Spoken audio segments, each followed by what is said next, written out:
So hello guys, स्वागत है आपका हमारे यूट्यूब चैनल पे। तो आज की इस वीडियो में हम देखेंगे basics of stock market for beginners. अगर आप बिगिनर्स हैं तो स्टॉक मार्केट के बारे में इस वीडियो से आपको सब कुछ पता चलेगा कि स्टॉक मार्केट होता क्या है, इसमें कैसे एंटर करें, इन्वेस्ट कैसे करें, कितने टाइप की इन्वेस्टिंग होती है, कहाँ से कैसे सारी चीज़ें होंगी, इस वीडियो में आपको पता चलेगा। तो स्टॉक मार्केट की वीडियो शुरू करने से पहले सबसे पहले हम ये जान लेते हैं कि स्टॉक मार्केट में कोई भी कंपनी आती कैसे है। तो किसी भी कंपनी को ग्रो करने के लिए चाहिए होता है फंड। अब फंड के लिए उसके पास दो ऑप्शन होते हैं, या तो वो बैंक के पास जाएगी तो उसको लोन मिलेगा, लोन में लेकिन उनको क्या होता है, इंटरेस्ट पे करना ही होता है, चाहे उनको प्रॉफिट मिले या ना मिले। वो इस साल प्रॉफिट उन्होंने कमाया या नहीं कमाया इससे मैटर नहीं करता, उनको इंटरेस्ट पे करना ही पड़ेगा लोन का। दूसरा जो आता है वो होता है अपने कंपनी की हिस्सेदारी बेच के। एक एग्जांपल के साथ समझते हैं। मान लो एक कोई कंपनी है XYZ करके, ठीक है। इसने क्या किया, अपने शेयर को लिस्ट किया, अपना IPO निकाला, इनिशियल पब्लिक ऑफर निकाला, और इसने क्या किया, इक्विटी के थ्रू ये कोशिश कर रही है कि भाई हम पब्लिक से पैसा उठाए, इसलिए IPO लॉन्च करते हैं। अब इसने पैसा उठाया उसके बदले, ठीक है। अब जो इंटरेस्टेड है उसमें XYZ कंपनी के शेयर्स को खरीदने में जो भी इंटरेस्टेड है वो क्या करेगी, IPO को सब्सक्राइब करेगी। अब जैसे ही IPO के शेयर्स उसके पास आ जाएंगे, शेयर होल्डर के पास, अब उसके वो क्या हो गया, उतने का मालिक बन गया, ऑनर बन गया उस कंपनी के उतने शेयर्स का, उसकी हिस्सेदारी उस कंपनी में उतनी की हो गई। अब मान लो मैंने ही खरीदा वो शेयर, अब मेरे को बेचना है उस शेयर को, फिर मैं क्या करूँगा, इसके लिए एक होता है मार्केट प्लेस जिसे हम कहते हैं स्टॉक एक्सचेंज। इंडिया में दो फेमस स्टॉक एक्सचेंज है, पहला नेशनल स्टॉक एक्सचेंज और दूसरा बॉम्बे स्टॉक एक्सचेंज, ठीक है, NSE और BSE। अब इसमें क्या होता है, बहुत सारे बायर्स एंड सेलर्स होते हैं जो कि डेली बेस पे ट्रेड करते हैं। इन्वेस्टिंग के लिए भी वहाँ पे बाय एंड सेल होता है शेयर्स का। आपको क्या करना है, उसको ऑर्डर लगाना होता है। अब ऑर्डर लगाने के लिए सबसे पहले क्या करना होता है, आपके पास एक डीमेट अकाउंट होना चाहिए। डीमेट अकाउंट आपके बैंक अकाउंट की तरह ही है। बैंक अकाउंट में क्या करते हो, आप पैसे रखते हो, डीमेट अकाउंट में आपके शेयर्स रखे जाते हैं आपके ब्रोकर के थ्रू।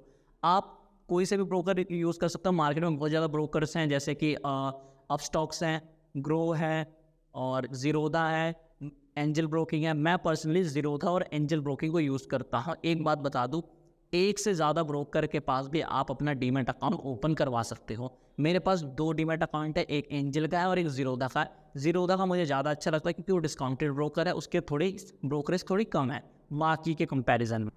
अब जब आप ब्रोकर में अकाउंट खुलवा लेते हो, आप एक डीमेट अकाउंट खुलवा लेते हो, उसके बाद क्या होता है, आप ट्रेड करना स्टार्ट कर देते हो। ट्रेड करना मतलब आप बाय एंड सेल करना स्टार्ट कर देते हो, जो कि मार्केट में बहुत सारे ट्रेडर्स करते हैं। उनको ट्रेडर बोलते हैं क्योंकि वो डे टू डे बेसिस में ट्रेड करते हैं या फिर स्विंग ट्रेडिंग करते हैं, अलग अलग टाइप की ट्रेडिंग होती है वो करते हैं। इसी से क्या होता है, ये ट्रेडिंग किस तरीके से होती है, वो अपनी साइकोलॉजी के अकॉर्डिंग ट्रेडिंग करते हैं, जिसकी वजह से जो शेयर्स है उसके प्राइस अप्स एंड डाउन्स होते हैं। अगर शेयर के प्राइस अप गए, अप क्यों जाएंगे, क्योंकि अगर किसी ने ज़्यादा डिमांड करे शेयर के और बेचने वाले कम है, बायर्स ज़्यादा आ गए, तो इसका मतलब क्या हुआ, डिमांड ज़्यादा हुआ, सप्लाई कम है। जब डिमांड ज़्यादा होता है तो नॉर्मल इकोनॉमिक्स है, जब डिमांड ज़्यादा और सप्लाई कम तो फिर प्राइस ऊपर जाएगा, और जब सप्लाई ज़्यादा है डिमांड कम तो प्राइस नीचे आएगा। जब प्राइस ऊपर जाता है किसी शेयर का तो उसे कहते हैं बुलिश ट्रेंड, ठीक है। क्यों, क्योंकि बुल आपने देखा होगा ना, नीचे से ऊपर मारता है, तो जब नीचे से प्राइस ऊपर जाता है तो उसे कहते हैं बुलिश ट्रेंड, और जब ऊपर से प्राइस नीचे आता है इसे कहते हैं बेयरिश ट्रेंड। अब जब बेयरिश, आपके पास ना 2 ऑप्शन होते हैं, बुलिश ट्रेंड को देख करके आप बाई कर लो, और जब आपको ऐसा लग रहा है कि गिर रहा है, शेयर गिरने वाला है, तो आप क्या कर सकते हो, शॉर्ट सेल कर सकते हो। शॉर्ट सेल का मतलब क्या होता है, आपके पास वो स्टॉक नहीं है, वो शेयर आपके पास है ही नहीं, फिर भी आपने उसको बेच दिया, ठीक है। जब वो ज़्यादा प्राइस पे था बेच दिया और आपको लग रहा है वो गिरेगा, और जैसे गिरते गिरते गिरते गिरते वो नीचे आया, आपने क्या किया, उसको खरीद लिया कम दाम में, तो जितना बीच का डिफरेंस हुआ वो आपका प्रॉफिट। अब इसके बाद प्रॉफिट, ये सब तो हमें पता चल गया, प्रॉफिट कैसे अर्न हुआ, सारी चीज़ें हमें पता चल गई। लेकिन अब मेन चीज़ जो है वो ये है कि हमें ऑर्डर लगाना कैसे है। हमें कोई भी चीज़ जो शेयर्स हैं या फिर कुछ भी है जो हम खरीद रहे हैं, वो कैसे हमें खरीदना और कैसे बेचना है, इसके लिए क्या होता है, ऑर्डर लगाना पड़ता है। ऑर्डर भी बहुत सारे टाइप्स के होते हैं, पर बिगिनर लेवल में आपको 2 चीज़ें जाननी है, मार्केट ऑर्डर और लिमिट ऑर्डर। मार्केट ऑर्डर का मतलब ये है कि कि कोई भी शेयर उसका जो करंट मार्केट प्राइस चल रहा है, आपने देखा होगा शेयर मार्केट में जो शेयर के प्राइस होते हैं वो बहुत ज़्यादा ऊपर नीचे एक एक सेकंड में बढ़ते घटते रहते हैं। अगर आपने बाय ऑर्डर लगाया मार्केट प्राइस पे, तो उस टाइम पे जो भी प्राइस चल रहा होगा वो उस टाइम वो क्या हो जाएगा, उसी प्राइस पे बाय हो जाएगा। अगर आपने सेल ऑर्डर डाला मार्केट प्राइस पे, तो जो मार्केट प्राइस चल रहा होगा उसी पे सेल हो जाएगा। लेकिन जो दूसरा जो सबसे ज़्यादा यूज़ होता है, मैं आपको यही रिकमेंड करूँगा कि दूसरा वाला यूज़ करें, जो कि है लिमिट ऑर्डर। इसमें क्या होता है, आपको ऑप्शन मिलता है, जैसे कोई एक्स कंपनी की शेयर है, उसका प्राइस मान लो 100 रुपीज़ हो गया है, पर आप चाहते हो कि मैं 100 रुपीज़ में ना खरीदूँ, जैसे ये 95 पे आप खरीदना चाहते हो, तो आप क्या करोगे, बाय का ऑर्डर डालोगे, जितनी क्वांटिटी आपको लेनी है उतनी क्वांटिटी डालोगे, और क्या करोगे, उसमें आप लिमिट सेट कर दोगे, लिमिट ऑर्डर लगा दोगे कि 95 रुपीज़ उसमें सेट कर दोगे। जैसे ही 95 आएगा वो बाय हो जाएगा अपने आप ही, आपको कुछ नहीं करना, आप अपना सिस्टम बंद करके कहीं पे जा भी सकते हैं। लेकिन एक चीज़, ये जो आपने लिमिट ऑर्डर डाला, ये सिर्फ जिस दिन आप बैठे हो, जैसे आज है 20 तारीख मान लो, और आज है मंडे, आज मार्केट खुला 9:15 बजे और 3:30 बजे बंद होगा, तो आप आज के दिन अगर वो ऑर्डर एग्जीक्यूट नहीं हुआ तो वो ऑर्डर कैंसिल हो जाएगा, फिर नेक्स्ट डे आपको दोबारा ऑर्डर डालना पड़ेगा। वो एक दिन तक ही उसकी वैलिडिटी होती है।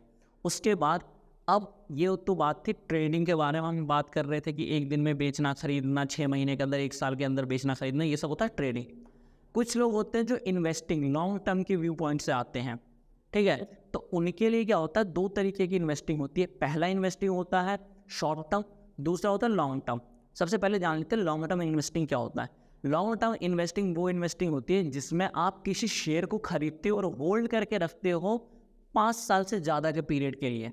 5 साल से ज़्यादा के टाइम के लिए अगर आपने किसी स्टॉक को होल्ड करके रखा तो उसे हम कहते हैं लॉन्ग टर्म इन्वेस्टिंग। और जब आप अगर किसी शेयर को अगर 5 साल से कम के लिए होल्ड करके रखोगे तो फिर उसे कहते हैं शॉर्ट टर्म इन्वेस्टिंग। अब स्टॉक मार्केट के बारे में हमने देख लिया कि कैसे काम करता है, कैसे कैसे चीज़ें होती हैं। अब हम जाने वाले हैं कि स्टॉक मार्केट के क्या क्या बेनिफिट्स है और क्या क्या उसके नुकसान हैं, ठीक है, प्रोज एंड कॉन्स के बारे में हम जानने वाले हैं। तो सबसे पहले हम इसके नेगेटिव साइड के बारे में बात करते हैं। स्टॉक मार्केट में क्या होता है, जो बड़े प्लेयर्स होते हैं, बड़े ट्रेडर होते हैं, जिनके पास कैपिटल बहुत ज़्यादा होता है, कैपिटल का मतलब जिनके पास पैसा बहुत ज़्यादा होता है स्टॉक मार्केट के अंदर डालने के लिए, तो वो क्या करते हैं, मान लो उनके पास 500 करोड़ है, 1000 करोड़ है, वो किसी एक स्टॉक को चूज़ करते हैं, अपने हिसाब से क्या करते हैं, वो स्टॉक के प्राइस को ऊपर बढ़ा देते हैं। फिर जो हम जैसे छोटे इन्वेस्टर हैं, आप जैसे जो नए जो अभी सीख रहे हैं, वो क्या करेंगे, वो देखेंगे कि अच्छा इसके प्राइस ऊपर जा रहे हैं, तो क्या करोगे, बाई कर लोगे। आप देखोगे अच्छा बुलिश ट्रेंड है, आप बाई कर लोगे, जबकि वो फेक ट्रेंड था, वो बनाया गया था उस बड़े इन्वेस्टर के थ्रू, बड़े ट्रेडर के थ्रू। अब आपने बाई कर लिया, अब जैसे वो ऊपर चढ़ गया, इसको तो प्रॉफिट हो गया क्योंकि उसने नीचे से ऊपर चढ़ा दिया। अब ये क्या करेगा, ऊपर जाते ही ये बेच देगा। फिर मार्केट, अब इतना सारा बल्क अमाउंट में उसने खरीदा और बल्क अमाउंट में जब बेचेगा तो इसका मतलब क्या होगा, प्राइस नीचे जाएगा, सप्लाई ज़्यादा दे रहा है, वो ज़्यादा सेल कर रहा है, तो क्या करेगा, नीचे जाएगा, प्राइस नीचे जाएगा। फिर आप देखोगे अच्छा ये तो नीचे गिर रहा है, फिर आप बेच दोगे। आपने खरीदा हाई में था, ज़्यादा प्राइस में खरीदा और बेचा कम में, आपके लिए तो लॉस हो गया। तो ये कौन सा कि स्टॉक के प्राइस को क्या करते हैं, ऑपरेट कर देते हैं, मैनिपुलेट कर देते हैं, अपने तरीके से ये स्टॉक के प्राइस को डिसाइड कर देते हैं। दूसरा इसका ये है कि इसकी कोई लिमिटेशन नहीं है कि आपको कितना लॉस होगा। स्टॉक मार्केट में आप प्रेडिक्शन नहीं कर सकते बिल्कुल भी। आप जितना, आपके लिए यही अच्छा होगा कि आप कम से कम लॉस करें, जितना ज़्यादा आप लॉस बचा सकते हैं बचाओ, ठीक है। स्टॉक मार्केट में आगे बढ़ने का एक ही तरीका है, प्रॉफिट ज़्यादा करने का एक ही तरीका है कि अपने लॉस को बचाओ। अब उसके बाद हम कर लेते हैं पॉजिटिव साइड्स के बारे में बात। इसका जो पॉजिटिव है वो ये है कि जब आप किसी स्टॉक के प्राइस को खरीदते हो तो आपने अपना पैसा लगाया, ठीक है।